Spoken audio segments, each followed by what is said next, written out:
Hello everyone, আমি মৌসুমি। আমার নতুন একটি ব্লগে আপনাদের সবাইকে স্বাগতম। আশা করছি আপনারা সবাই ভালো আছেন, আমরাও কিন্তু বেশ ভালো আছি। আজকে যেদিনকের ব্লগটা শেয়ার করছি সেদিনকের বারটা ছিল মঙ্গলবার, আর ঘড়িতে এখন বাজে দুপুর 12:30 মতো। আর সবাইকে জানাই শুভ নববর্ষ। আজকে আমার ডিউটি ছিল, ডিউটি থেকে বলে কয়ে ওই 12টার মধ্যে বাড়ি চলে এসেছি। আর আমি বাড়িতে আসার আগেই ও রান্না করে নিয়েছে ভাত, ডাল আর একটু চিংড়ি মাছ। আর আমি এখন বানাবো চিলি চিকেন।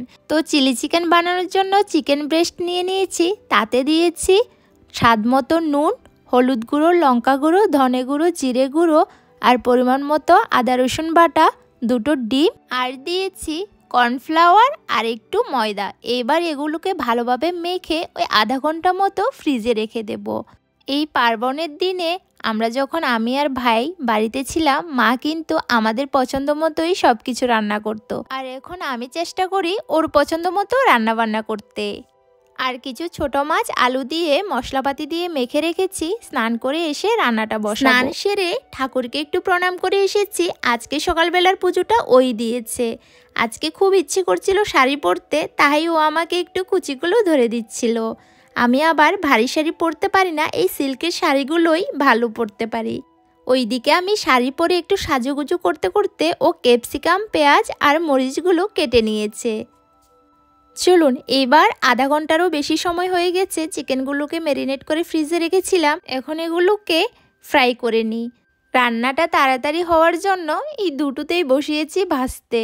ঘড়ির কাঁটা প্রায় 2টো ছুঁই ছুঁই, এতটাই খিদে পেয়েছে। ওই দুপুরের খাবারটা রাতের কিছু সবজি ছিল সেটা দিয়ে নিয়েছি।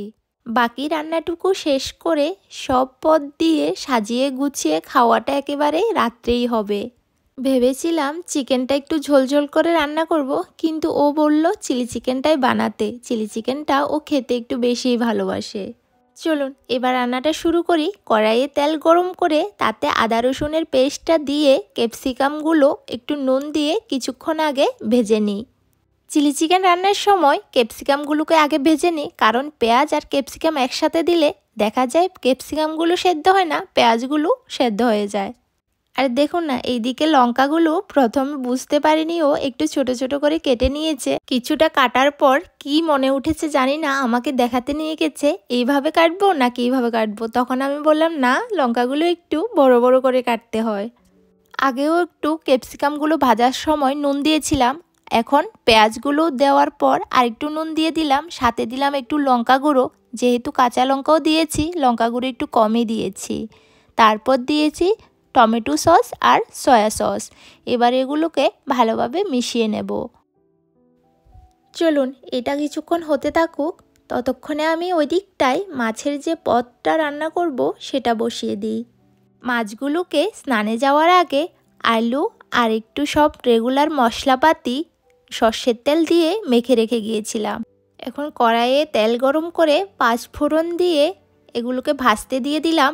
আর নাড়াচাড়া করতে হবে না, এগুলো যেহেতু ফ্রোজেন মাছ, বেশি নাড়াচাড়া করলে মাছগুলো আবার ভেঙে যাবে। আপনারা তো জানেনই এই দেশে মাছ বলুন মাংস বলুন সব কিছুই ফ্রোজেন। এগুলোতে আবার মশলাপাতি ঠিকঠাক না দিয়ে রান্না করলে একেবারেই খেতে ভালো লাগে না। চিলি চিকেনের গ্রেভিটাকে ঘন করার জন্য বাটিতে ওই 2 চামচ মতো কর্নফ্লাওয়ার নিয়ে জল দিয়ে ভালো করে গুলে নিয়েছি। তো চলুন এবার এই গোলা কর্নফ্লাওয়ারটুকু ওই ক্যাপসিকাম আর পেঁয়াজটাতে দিয়ে ভালো করে মিশিয়ে নেব। তারপর যে বাটিতে কর্নফ্লাওয়ারটা গুলেছিলাম সেটা ধুয়েও একটু আমি জল দিয়ে নিয়েছি। এইবার এতে দিয়ে দেব ওই ভেজে রাখা চিকেনগুলো। আর 5 মিনিটের মতোই রান্না করলে আমাদের চিলি চিকেন রেডি। তবে চিলি চিকেন রান্না করার আগেই আমাদের ওর আর আমার টুকটুক করে অনেকগুলো চিকেন খাওয়া হয়ে গেছে। তো চলুন এখন এই ধনেপাতা কুচি উপর থেকে ছড়িয়ে দিলাম ওই মাছের তরকারিটাতেও, আর চিলি চিকেনেও একটু ধনেপাতা দিয়ে দিয়েছি। চলুন আগে ওর জন্য ভাতের থালাটা বেড়ে নিয়েছি ভাত আর একটা ডিম ভাজি, সঙ্গে নিয়েছি কিছু স্যালাড আর ওর আবদারে তৈরি করা আজকে ওই ছোট মাছের তরকারিটা। বাকি সবজিগুলো বাটিতে করে দেব। এখন ঘড়িতে প্রায় বাজে ওই রাত 8টা মতো। আমারও প্রচণ্ড খিদে লেগে গেছে। আগে ওকে থালাটা সাজিয়ে দিই, তারপর আমি নিয়ে বসবো। তবে সকাল থেকে অনেক মন খারাপ ছিল, যেহেতু কাজে গিয়েছিলাম। কাজ থেকে এসে রান্না করতে করতে মন খারাপ করার জন্য সময়টুকু আর পাইনি। ওইদিকে ও খেতে বসে গেছে, এবার আমারটুকু আমি নিয়ে নিই। আমারটা বাপু অত সেজে গুজে বেড়ে দিতে হয় না, আমি এমনিতে এক থালায় সব কিছু নিয়ে নিচ্ছি। আজকের ভিডিওটা এখানে শেষ করছি। ভিডিও ভালো লাগলে লাইক শেয়ার কমেন্ট করে জানাবেন। আপনারা সবাই ভালো থাকবেন, সুস্থ থাকবেন। টাটা।